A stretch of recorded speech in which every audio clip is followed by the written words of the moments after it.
So, good morning. My name is Dana Thompson. I will be your guide today, and we're going to take a look at what an introduction into Softchalk Cloud. What is Softchalk? We'll tour the platform.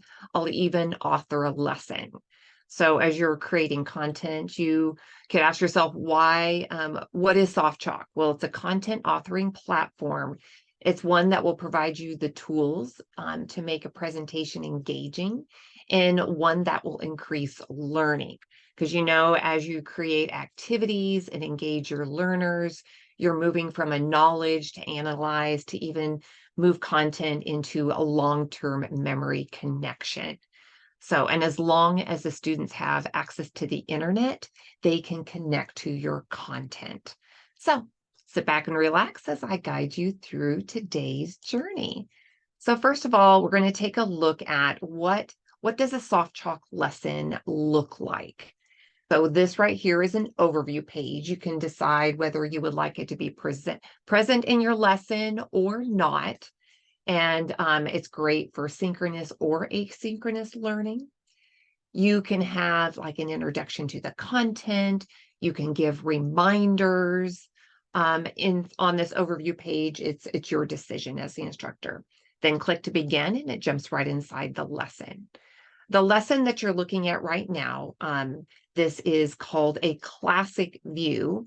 I will also give you a brief look at what a vertical view looks like, and I will build the content today in the horizontal view. So it'll give you a little taste of all three choices. So with a classic view, you still can have the pages across the top. So as you can click from page to page, you can see that the lesson title and subtitle can be present at the top. And you can see this activity is a scored activity. You can have images. You can have links that direct you to additional content. So this is a PDF. You can also have what right here is we call a tooltip. It's great to place content behind content. That's why the purpose of a tooltip, it allows it to pop up. It keeps the students interested because the more you can keep them clicking, the more there is an active participant in their learning. This is a call out box, and I can show you how to present a call out box, making content on the page, more of a textbook format. This is a tabbed information, and you can see tabs. I'm going to go a little bit deeper, but it's a rich text content, so you can place even video inside. Again, also presenting content in a way that they have to continue to click. You can also place content inside of your lesson as a PDF. Instead of having it linked, you can place it inside.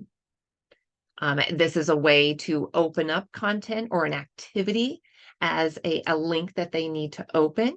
This is a link of an icon. You can see this is an activity, and this is called drag and drop. You can see there's points that populate. Activities also have keyboard navigation that are right there. In case students don't have access to a mouse, they could use their keyboard navigation, and the directions are at their fingertips. They can complete the activity. When they complete the activity, you can see the points that populated up on the side. And you can restart. That is your decision. Close, and let's move on. So I navigated also through clicking at the bottom of the page, or I can click along the top. This is a div block, a way to present your content.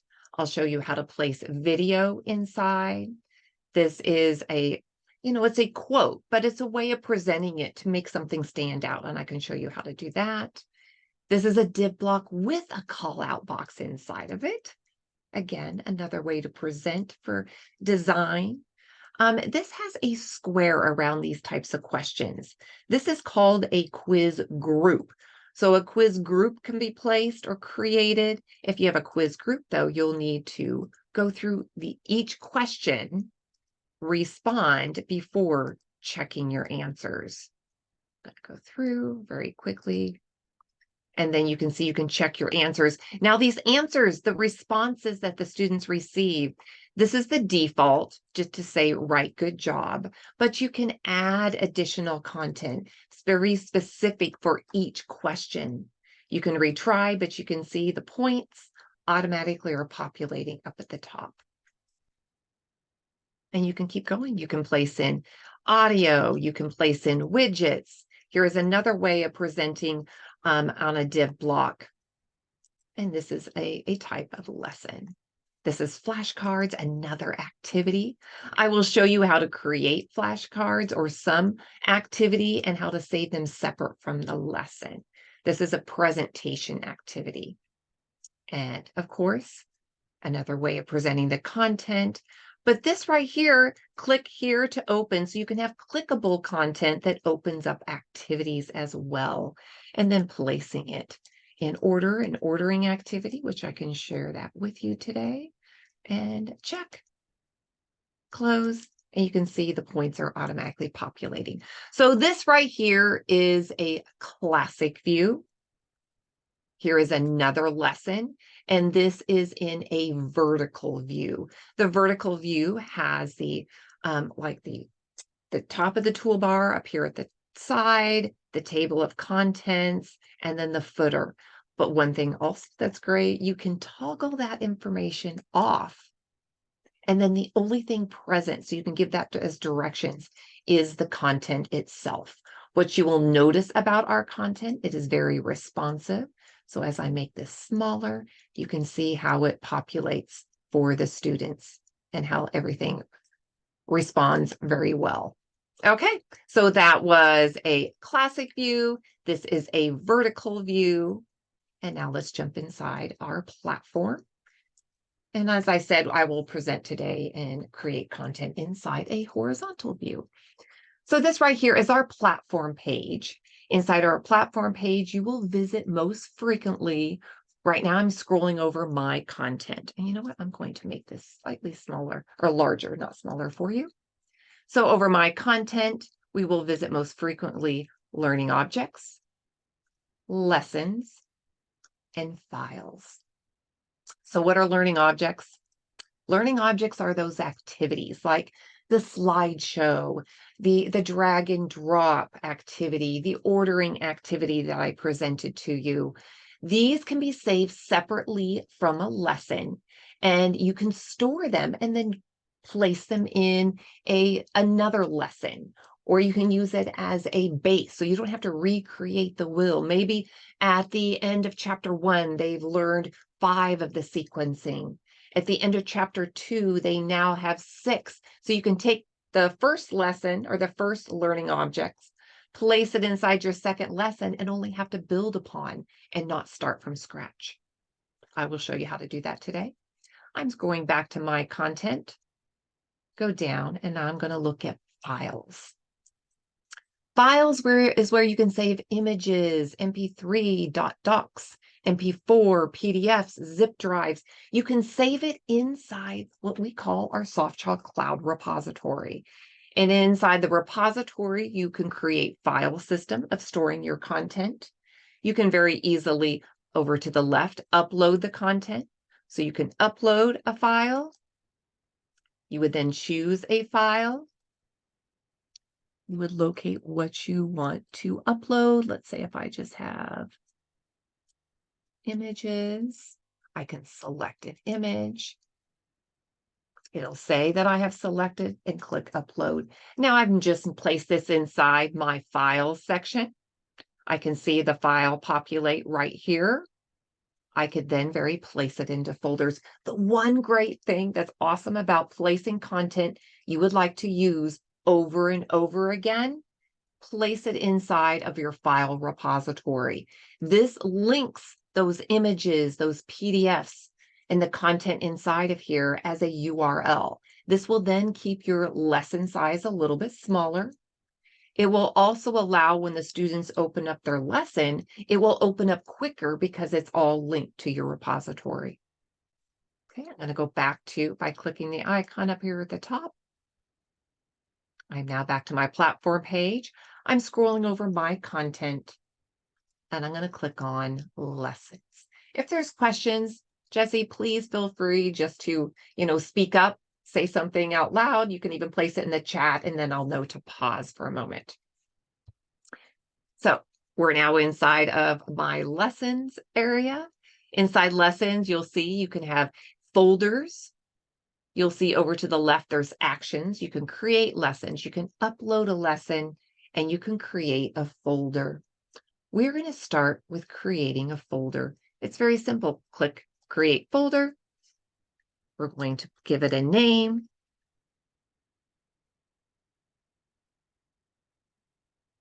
And confirm. Now, once you've given a folder a name, you're going to notice that as I scroll over that folder, I go over to the side, you can see you can rename that folder very quickly and very easily. By just selecting that little pencil icon, you can change the folder name and click confirm. So you have a folder system. Folder systems maybe on the main page could be the list of the courses that are taught. And you can open up that folder and create a subfolder simply by going over to the left under Actions, click Create Folder, and maybe this can be the lectures for that class. Click Confirm.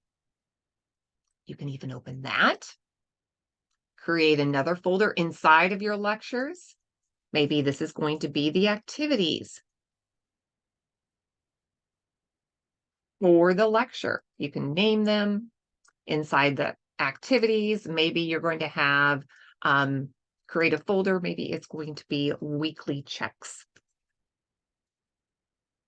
And you can keep going deeper and deeper in your folder system. They can completely go all the way across your page. You can very quickly, though, navigate back to your folder system just by clicking.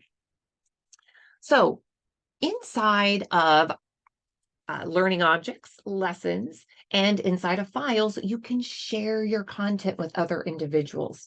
You can share them within like just one at a time. So I'm going to have this folder that we just created right here. And maybe I have another individual that her and I or him and I work on content together. So I would simply click that icon, that little person icon, and it's going to remind me I'm going to be sharing this folder. How do I find someone to share it with? Where it says search for users right here. You can either, if you know their username, you can type their username in, or you can type their name. You will locate them. This will populate individuals that have a Softchalk Cloud account. When you select the individual, it'll populate down below. And when you click Save, you now have shared that with someone else. So you can share folders. You can also share individual lessons. So this is a lesson down here. Move along. I can see the share, and I can share also with that individual or another individual. Click Save, and it's going to remind me that I'm sharing.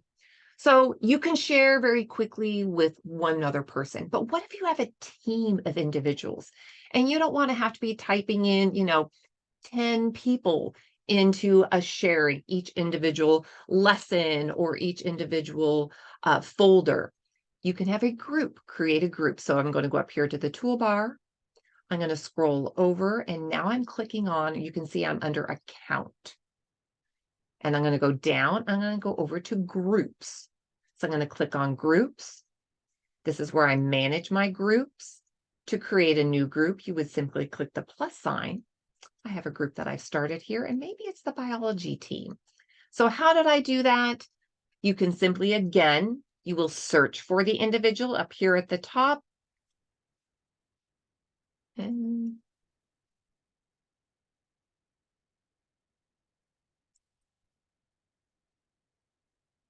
And place them down below. So you search for them, you click on them, and you can populate the individuals, and you can have many individuals. So now I have a team of individuals that I can very quickly share them with. Make sure you've clicked Save when you create your team. Now I'm going to go back to my content. So I'm scrolling over my content once again. I'm going to go down to lessons. And now instead of, maybe I want to share this folder, but I have a whole team of individuals. I scroll over. Again, I'm going to go to share.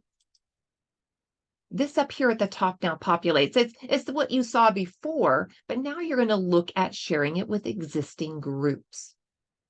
So click on the drop-down arrow. You can choose the biology team. Maybe you have an instructional designer team. The individuals will populate as the group name. As soon as you click save, you've now shared that folder with all of the individuals. Now, the one other thing about creating a group, maybe that group has changed. Maybe one person is no longer a member of that group and someone else has. But you're thinking, I've already shared that group with 30 folders and 25 lessons. You can simply go back up the toolbar, go to my account, back to groups, select the group. Maybe it's instructional designers have changed this time. You can see all the individuals at the bottom. You could very quickly remove them, clicking on their name, removing them, and adding someone else. So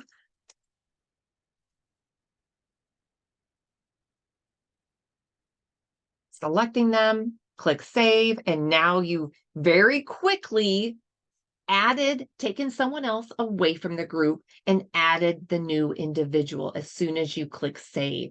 So when you go back to your lessons area or your learning objects or your files, every place that you have saved, so once you click save right here, it's been updated. Yes, Jesse. Okay, so I'm following along with you on the Softchalk Cloud. So I'm kind of doing everything that you're doing on my screen as well.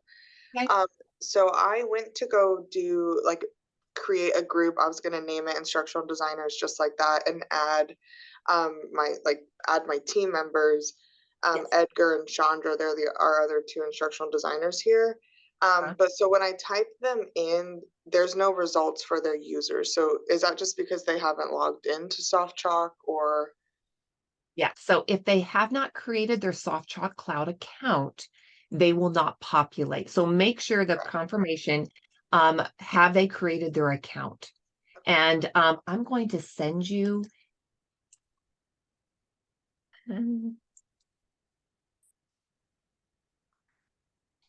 this is what the login where you can send a link to confirm that they have created their account or not. Okay. But the names that will populate are individuals that have created their account. So first of all, check with them. If not, send a little email to help@softchalk.com. You will either be speaking with two individuals, Will or Carol, and they will respond to you and let you know if they need access or they need their activation code. I can provide you with a temporary one to share with you Okay. so you can get them to sign up quickly. So I'm putting that also in the chat so you can copy and paste and send that along, and then they can quickly create an account and then you can start sharing with each other. So the names that do pop up here, if I just type in kind of some random letters, those are people within College of the Mainland that have essentially logged into Softchalk before. And created an account, yes. Okay, so And I they have wouldn't see any individuals outside of College no, of the not Mainland. inside your system. Okay, perfect. Thank you. Yes. Uh-huh. Okay, so now let's jump on in and keep going. Great questions. Okay, so now I'm going to go to my content. I'm going to go back to lessons. And now let's begin. So I'm going to open up the folder that I would like to create my content inside of. So I have my folder open, and now I'm going to go back over to actions, and then I'm going to click create lesson. When I click create lesson, I now open up a blank lesson page. At the top of the toolbar up here, it says home. Home is a link that takes you right back to the platform page. The next link in blue, that's the name of your folder. So if you click on the name of your folder, it will take you back to your lessons page. And then bracketed in black, it says new lesson. You will need to click inside of that and then give this lesson a name.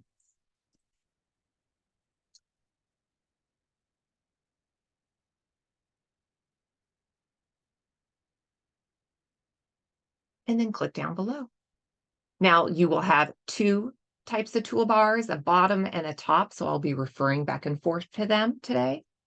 But then let's start. You can simply begin by clicking down below and start typing.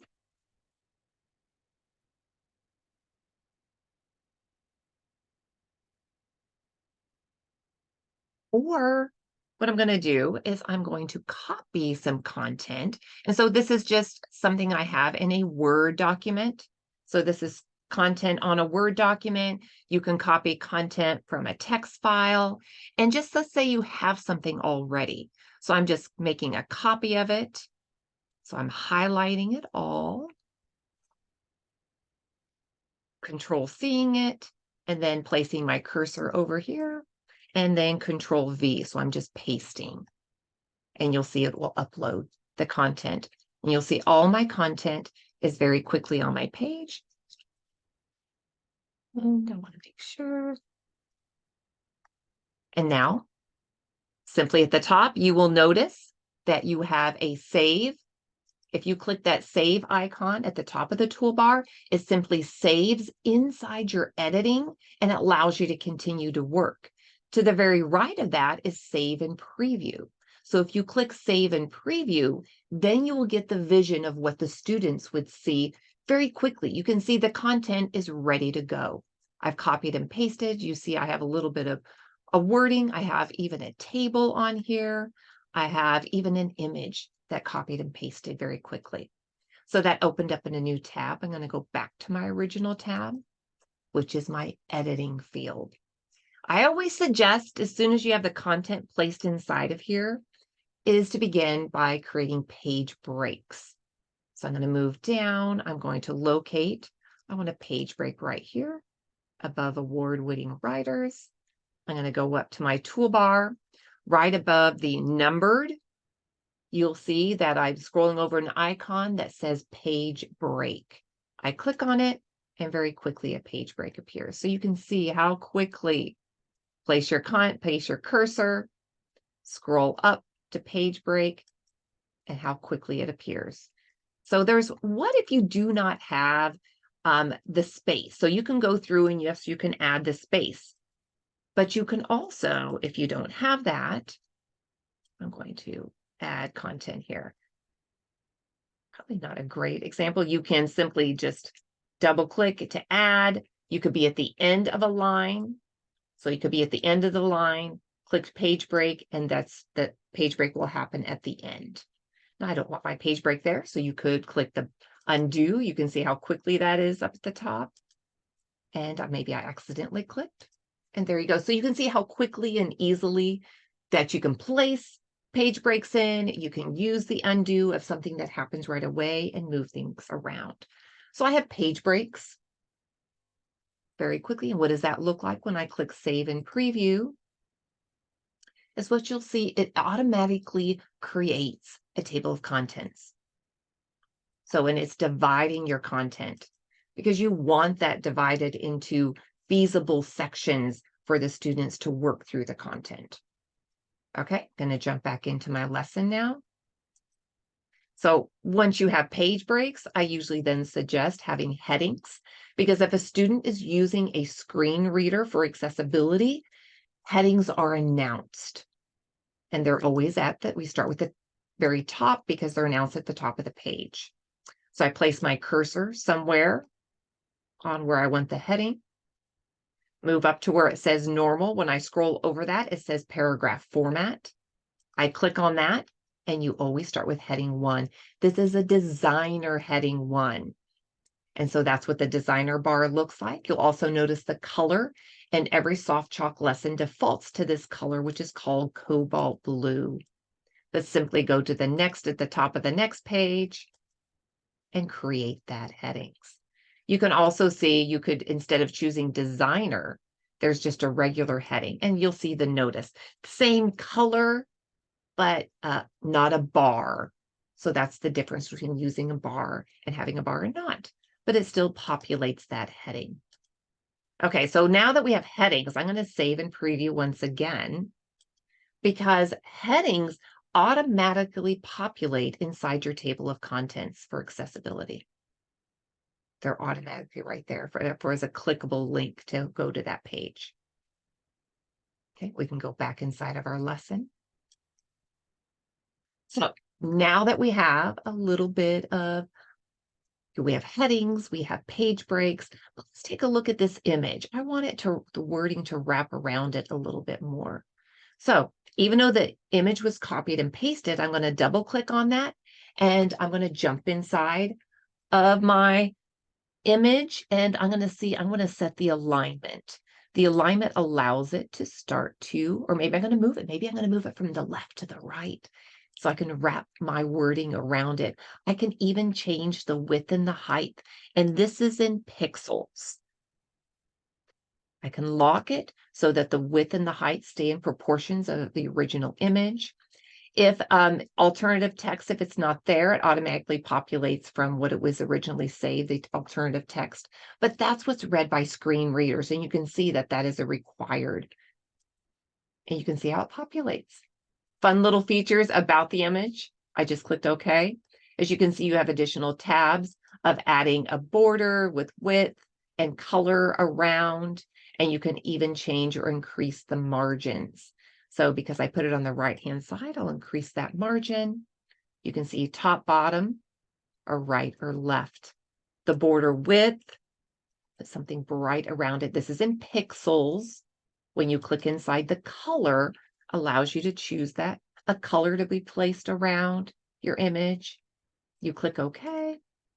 You click OK again, and you'll see how it starts to populate and create very quickly, very easily. Okay, so now we have looked at an image. What about a video? So I'm going to go down here. I'm going to place a spot to place a video. And I'm going to, where do I start? Where is the video created? Go up to the toolbar. And it has the little musical note. When I scroll over it, it actually says media. I scroll back, there it goes. Okay, so I clicked on it. I opened up that icon. It's going to remind me that it says insert media. You can see we have 3 link source choices. Come from a local file, a cloud file, or a URL. So I'm going to keep that open. I'm going to open up. We have a Softchalk video here. We're going to use a URL. So if you don't have or you can't see that, you can click share. This is also another way you can locate that URL by clicking copy and placing it on your clipboard. You also, if you do not have access to that, you can also embed. If we embed it, though, we're going to use it or create it as a widget. That's just a couple different ways to place a video inside. So I'm going to place that URL right there at the top. You can see insert as a linked or inline player. This is the width and the height. This is again in pixels, and I'm just going to choose a couple of round numbers. You always want to add the alternative text to be read or the description to be read by screen readers. Once that content is there, click OK. And you'll see, but this is the editing. So I'm going to need to go up here at the top and click on the toolbar, save and preview once again. So that way I can see inside my lesson. First page, I'll be able to see that image that I made changes to. I'm going to go to page 2 now. Go down to where I see that video, and now I can play the video. Every day. What you also can see, you'll go, what is that keyhole? The keyhole is what the content I placed inside the alternative text. So that's where that populates inside the keyhole. And that's what will be picked up and read by screen readers. Let's jump back inside the lesson. Let's get to adding questions, because you always have content that you want to have questions for.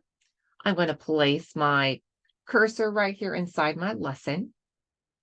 I'm going to move up on my toolbar, and now I'm going to locate the question mark.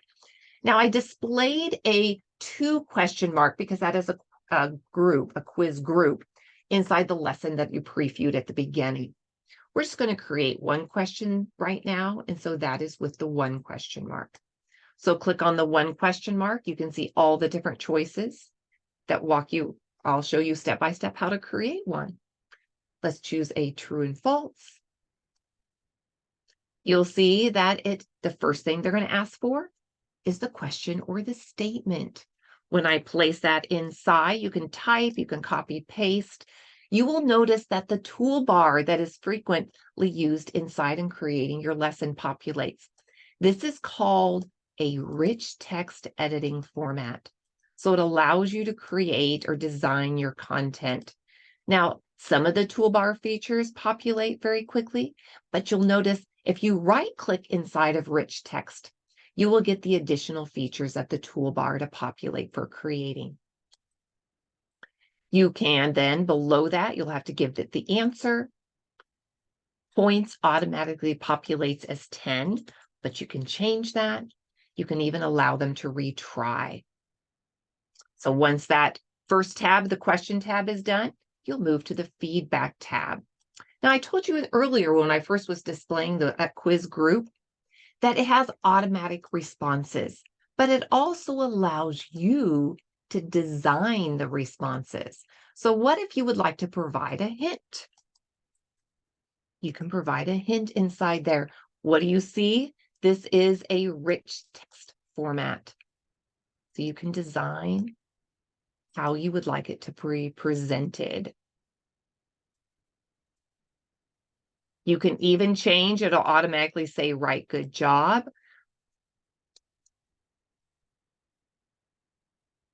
You can even change that response to maybe something to goes along with, something to go with the lesson, but you get to decide that.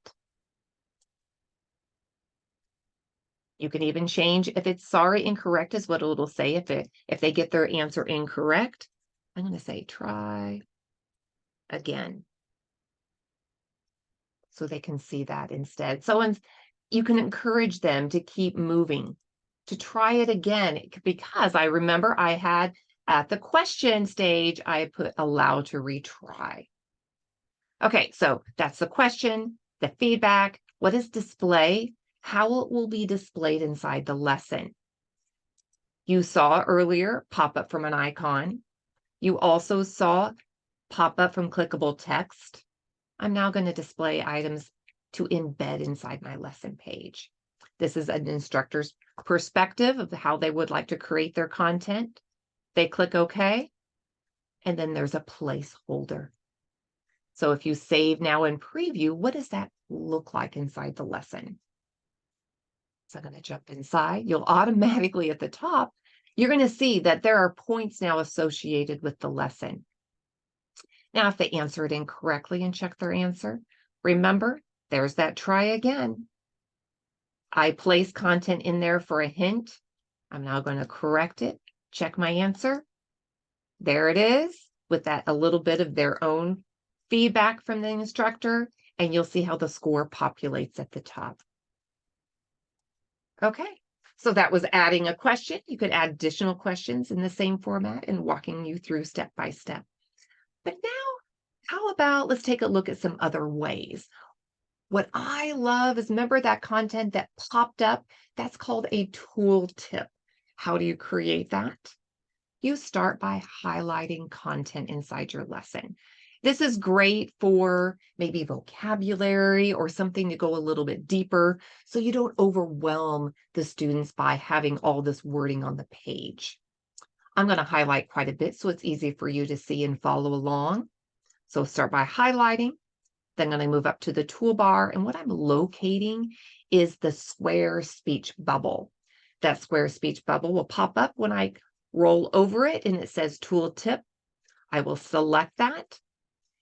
It will remind you you've selected a tool tip. You have a title, which is optional, and content that is required. So now I'm going to place content for a title. What do you notice? Yes, it is a rich text editing formatting field. So I'm going to design that, place it there. Then I'm going to click down below, and also a rich text editing field. Just copy and paste, and you can see how you can create. I'm going to take this a little bit, design a little bit, and then you can create, maybe you can have bulleted points, something bold, change the size of just part of it to make something stand out. You can even see inside of here, you can link content, you could have images, you can have video inside of here. And remember, rich text, right-clicking, and you can see the additional features from the toolbar populate. You have it ready to go, you click OK, and that is ready for the students, that tooltip. Before we save and preview, I'm going to do one more thing. I'm going to show you how to create a link because it starts in the same fashion. You would simply begin by highlighting a word, a phrase, a sentence. So simply by highlighting the content, move up on the toolbar, and to the very right where we've seen media before is a link icon. I'm going to click on that link icon. Now the text that I have highlighted populates right there at the top. The destination link title, it is required. What are they going to be led to? And this is just some Softchalk. So I'm just going to play Softchalk. I'm going to open in a new window. I am going to use a URL, or you can use, I'm going to show you how to place the cloud. I'll do that. So I'm going to click on cloud. And remember, cloud is content stored in my Softchalk cloud repository. So I'm going to show you that. So cloud, select file. And what this does is it opens up your file section. You can see that right there.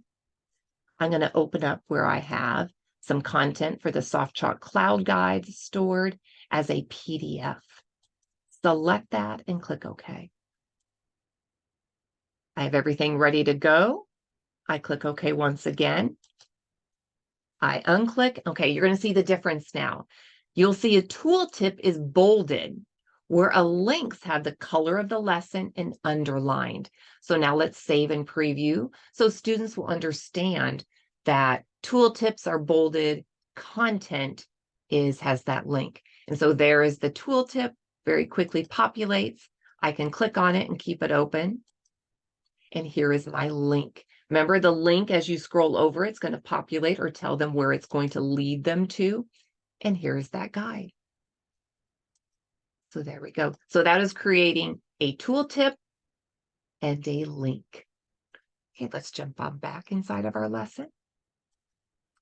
I'm going to scroll down. Remember I said that you can make quotes pop out. So I'm going to take this quote. There's the name. Instead of just having the name there, I'm going to create a block quote. So I place my cursor. I'm going to move up here. Make sure my cursor is flashing. Place up here. I'm going to move up on the toolbar, and I'm locating the quotes. And when I scroll over it, it actually says block quote. So I'm going to click on that. The attribution is who is the quote. Now, there are choices. You can see all the different choices that you may choose. Choose one, click OK, and you can see how much of a difference it makes on changing or making that quote stand out. Now, I don't need that there because I gave it that attribution and it populates right there at the bottom. So that's just something fun and a way to have quotes stand out. You have all different choices. Okay, so let's now add a activity. So I'm moving on down. I'm placing my cursor.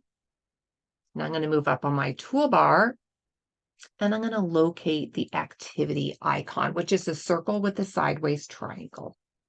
I'm clicking on that, and you'll see all the different choices.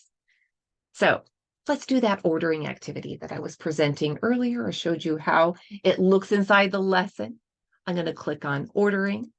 The one fun thing about ordering is you can import a list. What does that mean? I'm going to show you. So if you have a text file, maybe you have something that you have created that if you have one line at a time, and as you create the content, then you save it. You can see the lines created. I do have them numbered for the ease as I'm showing it to you today. So you have that saved. So now I'm going to go on the computer where I have that saved. I'm going to click import. I'm going to open up my content. I'm going to go to where I have it saved and find it. And there we go. It automatically, very quickly populates onto individual cards. And I see that, okay, you know what? Even though it's populated, I need to update it because I can see some words are falling off. So you can go inside to edit. You can even delete cards. Click edit. It populates over on the side. So I can take, and maybe you can see it has a bit of a rich text editing field, but it only has the size, bold, underline, or you could change the color. Go back, and you can see how you very quickly and very easily click edit, and you can jump inside. Maybe I'm going to change the color on this one. Okay, so that's how you jump inside and very quickly import. But what if you can't, or you're not importing because you haven't created the content ahead of time?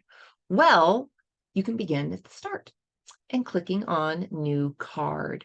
So click new card, and this is how it would look from the beginning. So what we're going to do here, though, is I'm going to do something a little bit different. I'll place a little bit of wording on here. You could type or you could copy and paste, but also let's show you how to select. What is this? Selecting a file. What does that do? You can open it up, and I'm going to go inside my cloud repository, and I'm going to locate an image. Opening up where I have images stored, I can select the image by highlighting it and clicking OK. And you'll see how my image is now populating on my card. You need to add alternative text.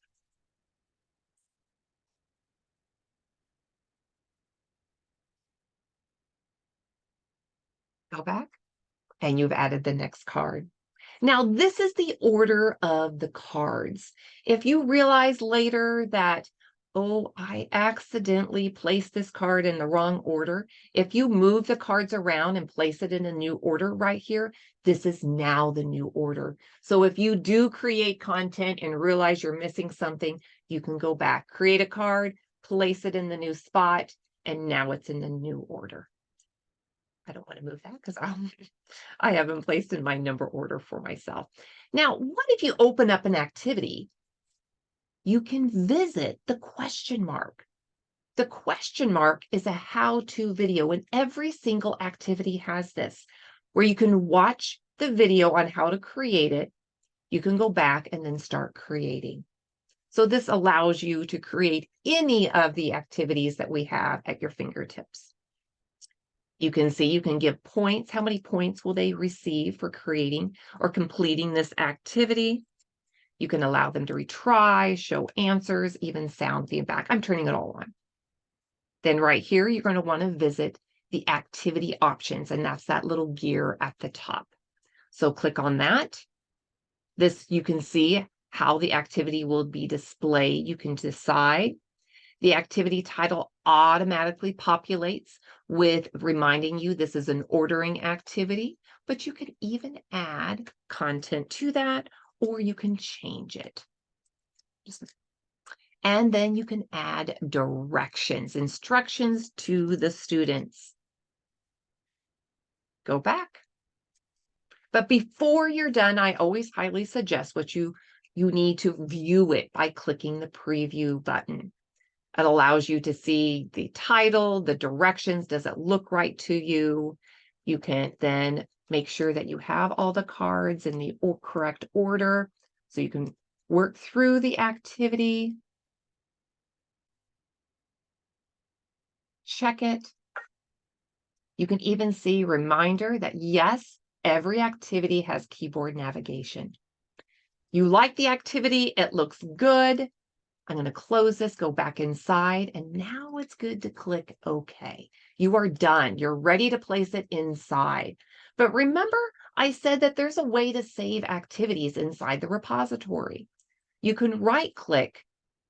You can see where you can click inside and modify, remove, but you can save to the cloud. You click Save to the cloud. I'm going to save it by clicking the folder that I would like to save it inside. Give it a name. And I'm going to say,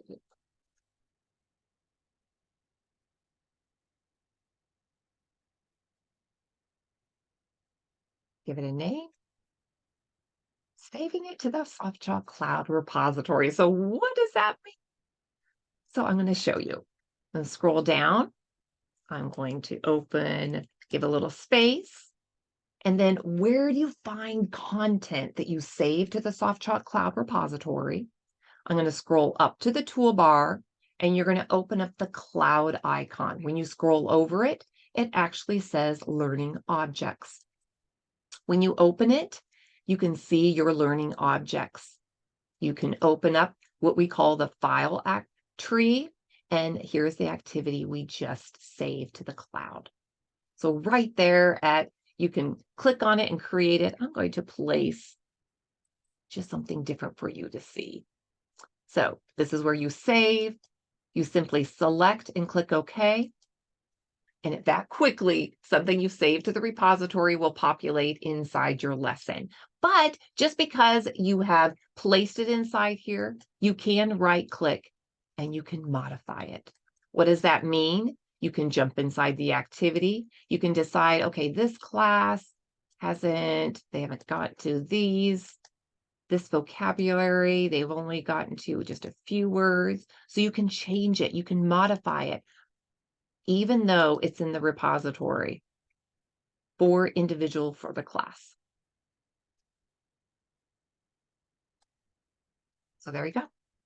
You could jump in, you can add new cards to this, you can create new content. You can jump into the activity options, you can change the title. Maybe you can even remind them it's maybe something to do with this is only for chapter 1. You can give those instructions, this is a review of chapter 1, pages, 24, 1 through 24. You can change the activity instead of pop-up, you can embed it, or you can change it to a pop-up from clickable text. You can go back. You can preview, of course. So once you like it for this group, you click OK.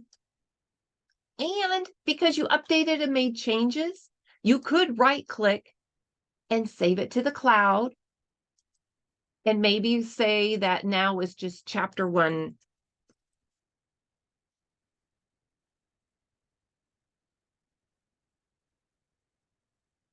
So that way you have the content for chapter 1. You could even be specific. Maybe this is just for a certain specific section. So you have that for the future. But you can start building content inside your repository. So what does those look like? Let's save and preview all the things that we've done so far.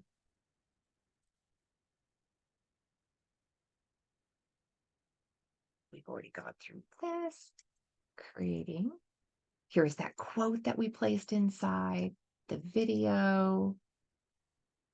Here is that activity now inside. You can see our score is now populating. It's getting a little bit higher. You can see how it populates very quickly at the top. And of course, on the last page, I added some flashcards. But remember, flashcards are just a way of presenting content. That is not going to be a gradable content. Okay, now what will be very helpful is maybe have page names or even a title and subtitle at the top. So now that's what we're going to look at next. I'm going to go back inside my lesson. And to find that area where I could add the page names or the table of contents, I go right here to lesson properties icon. It's to the very left, you see an image above size. So I click on that icon. Let's even change the color, and that's the theme. So you can see the theme. We're going to look at title and layout. This is where you could add that overview page, and then we'll quickly look at page names. So theme allows you to change the color. Remember, it automatically populates with the cobalt blue, but you could take a look.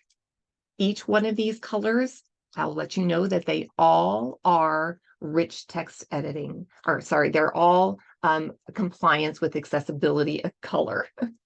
Yes, we do like rich text editing also. Okay, so updating that, you'll see how even the links and the tooltips, all the features that go with the lesson, all have updated with the new color choice. Click on that icon once again because I give it a title. So I'm going to click on the title. I'm now going to give a title to my lesson, just something. I'll give a subtitle. And you can see this is also where you could change it from the horizontal to the vertical or the classic, which those are examples that I gave you earlier. You can see you can change navigation, page animation, or student score. Now, one last thing before we share and save and preview, we're going to visit that gear icon once again because I actually want page names. Makes it very easy to navigate with page names. I'm now going to place page names. You can type inside of here or just copy and paste if you have. Where it says overview at the top, that is where you could give a name to the overview page if you create one. Click OK and save and preview. And let's quickly see just the changes we just quickly made.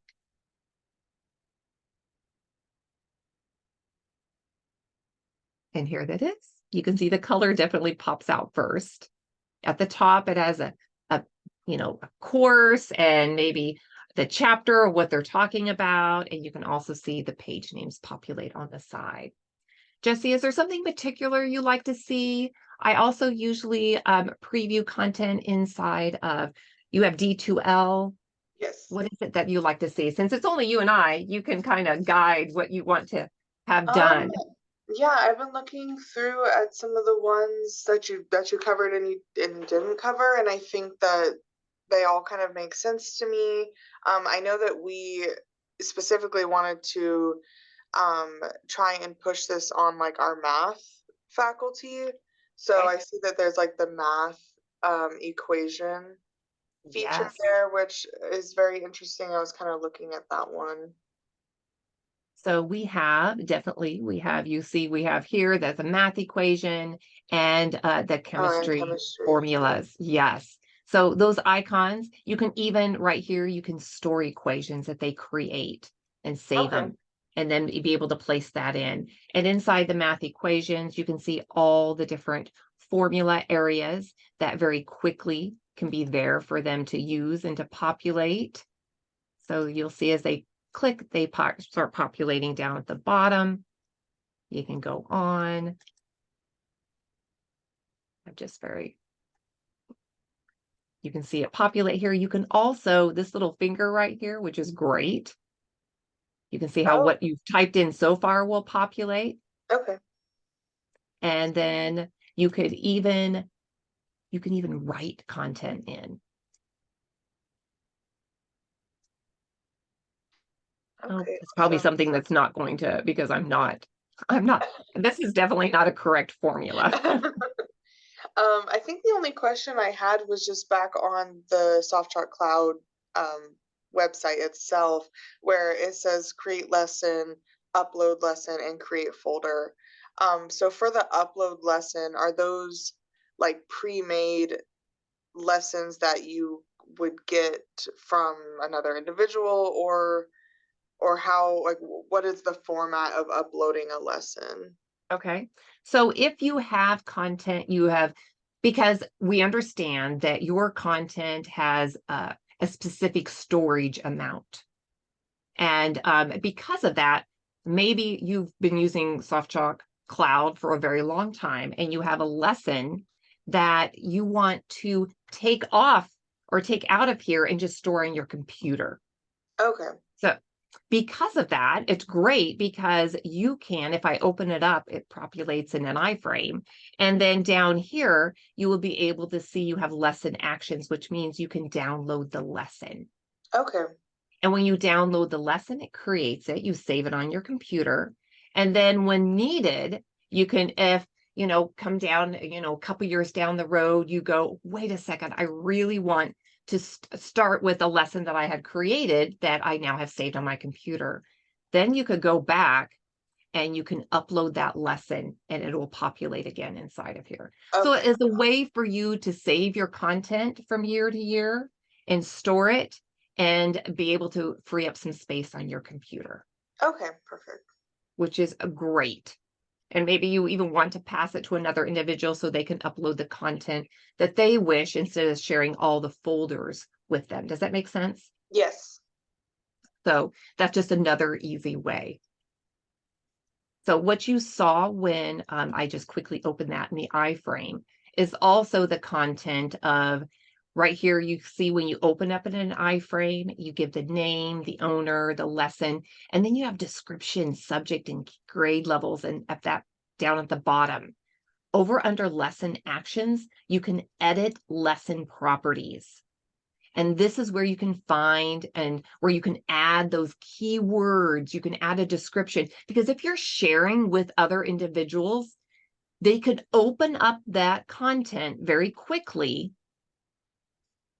in the iframe and get details about the lesson without actually having to go through the lesson content themselves.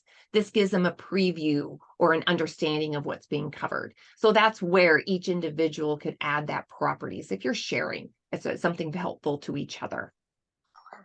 You also, something that may be helpful since you may be sharing, what if you want to take the lesson that someone else has, because when you share, you're giving rights to the other individuals to edit that lesson content. But what if you say you can use the lesson, but do not edit or do not change? They can make a copy of it for themselves. So if you've given them right to share, then they can copy. So under lesson actions, they can click copy lesson to my content. It's doing it up here. You can see the bouncing. And now they have that lesson as a copy, and they can jump in with the lesson that you shared with them, and they can do all the editing they want, changing, moving things around without disturbing the lesson that you're sharing with them. Does that make sense? Yes. Yeah. So it's just a great way, especially if you do not want individuals to change, then it's right there for them. Now, if you are, I am going to point some things out. Down below, you also have a hyperlink, an LTI link, and an embed code. And these are links on how you would place it inside of your D2L. The hyperlink, though, what if you just want to pass the lesson along? And this is a way to pass the lesson along in unrestricted format. You could pass it along in an email. You could pass it along to the students or place it in D2L, but it's not going to be graded. This is when you pass along the hyperlink when you do not intend to capture a score. But if you intend to capture a score, you would link the content with the LTI link, because even if the students open up the exam inside of D2L and try to copy that link at the top and then take it and they pass it along and someone opens it up, it doesn't lead to anywhere, because the LTI link is meant to only work inside and properly with your learning management system. It's only set to have that registered path that is properly configured to work with D2L. Okay. Which is great. So it allows it to be secure for that system. So we could go into more details, or I can show you inside of D2L if you wish. Yeah, I'm interested to see kind of how to integrate that in within D2L. Okay, so I'm going to open up D2L right here. I'm going to open up a course. And open up. So I just navigated to inside D2L, inside of where I'm going to place my content. And activities, or we're going to locate the Softchalk Cloud link selector. It's a very secure link. And the first time that you open this as a user, that it'll prompt you to log into your Softchalk Cloud account, because you can see it links to my Softchalk Cloud account. And your administrator or your LMS administrator will get this properly configured to work with Softchalk. So that way that link will also populate. So if it doesn't, you can reach out again to help@softchalk.com, and we can help get that set up for you. Then you can see you can have two different ways, the LTI or the hyperlink. But if I want it to be a graded content. I'm going to open up where I have that lesson, and it automatically sets it as a hyperlink, but I want it to be graded. So I've changed it. I've highlighted the lesson. I made sure it's selected as LTI, and I click select. And you'll see right there is the lesson. You could jump in right here. You can jump into, you can view the topic, you can edit the properties in place, you can even delete if you decide. But what does it look like? I'm going to open it up right here. This is what the instructor will see once students start to take the content. They're going to populate with student names down at the bottom. They'll see how many attempts have been, how many people have a given attempt. You'll have a data right up here at the top that shows how overall how the class is doing. You'll be able to see right here what were the names or what was inside the questions. Now the activities only remind you of the activity, but the quizzes actually remind you of the question and the possible answers. Now, this page right here is for the instructor for the entire class. So you can change the scoring method, you can change the maximum number of attempts, and at the end of the semester, if you notice students are not done, you can complete all attempts, all by just one click. So let me very quickly, I'm going to go in as a student for you.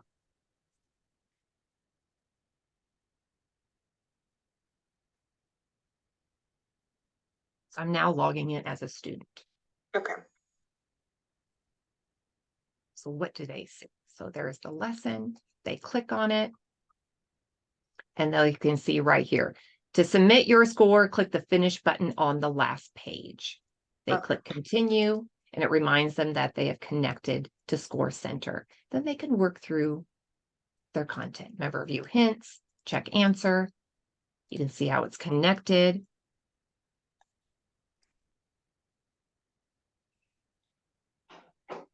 You can see how even inside here, every day the video plays. They could have full screen by clicking that right there, just to let you know. That is an option for the students. They can navigate on how they would like to view their content. So they could create their activity responses. Did you see that when I said they can have a full page? Did that make sense? Yes. Okay. Check the answers. You can see how it populates. Now, the one thing is, if a student forgets to click that finish button, I'm going to go back in here as the instructor. I'm going to refresh my page. I can see I have one learner, and I can see how there's that learner, but they're not done. Now, remember, I could go up and I could complete the attempt, but I'm going to show you now something different. What if they did click that finish button? So I do still see even as their work in progress. If they go in and click that finish button, then they can email themselves a score receipt. They can email that set to them. Then when I refresh here, and now I'm as the instructor, now what I'm going to see is I can see overall, this is how the class is doing, and then I can see exactly how they're doing. Yeah. I didn't click on the activity to even view it, so that's why it says NA, because that was the flashcards. So I can see their status is complete. I can see started, completion, duration, and even their score. When I jump in further, this is for the specific student. I can even see how they responded to the questions, and I can see how they did. I didn't even open, so that's why it says not attempt. I have specific actions that I can do individually here at the top. So there's actions, remember, that I showed you for the class, or you can dive in deeper and have actions for individual students. Okay, I know we've gone over a little bit, but if there's additional questions, I'd be happy to answer, but I definitely want to have this included in the recording, and I can go so much deeper when we have our 2-hour hands-on also. Okay, yeah. I mean, I had no idea that Softchalk could do most of those things. I think the faculty that we have that are using it are using a very simplified Okay. kind of version of it. So I'm excited to to kind of show just how many options that there really are within there. So thank you so much for your time. I know it was just me, but I do really Okay. appreciate it. You are so welcome. And if there are, questions that you can get handed or answered very quickly, go to softchalk.com and I'm going to show you very quickly. So this is in the recording. Under resources, there is like sample lessons, a sample of every interactive that is completed, and these are all links. Okay. You can also go to training videos. So I've created videos that are short. So let's say you just want to look at, you know, how to create the overview page. It's 4 minutes and 24 seconds. Or you can look at how to add a video, 2 minutes and 49 seconds. So these are all links to take you to short videos. And that's all under resources. And I just placed the link to softchalk.com inside the chat for you.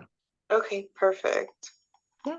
So please, I look forward to hopefully sitting down as a 2 hour and we can design and create and add more content and Yes. even jump into, because I love these.